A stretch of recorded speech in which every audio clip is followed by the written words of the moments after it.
Namibia পৃথিবীর সবচেয়ে প্রাচীন মরুভূমি, দ্য নামিব ডেজার্ট। মাইলের পর মাইল শুধু লাল বালি আর মৃত্যুর নীরবতা। কিন্তু 2008 সালে এই নীরবতা ভেঙে চুরমার হয়ে যায়। বিজ্ঞানীরা রেকর্ড করেন এক অদ্ভুত লোমহর্ষক শব্দ।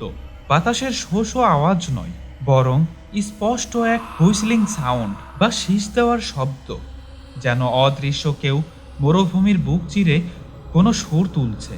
স্থানীয় গ্রামবাসীরা এই শব্দ শুনলে ভয়ে দৌড়ে পালায়।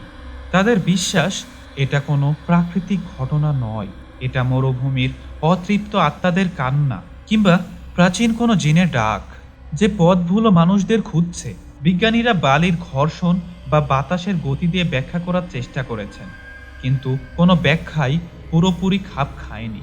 সূর্য ডোবার পর যখন বাতাস বন্ধ হয়ে যায়, তখনও মাঝে মাঝে সেই সুর ভেসে আসে।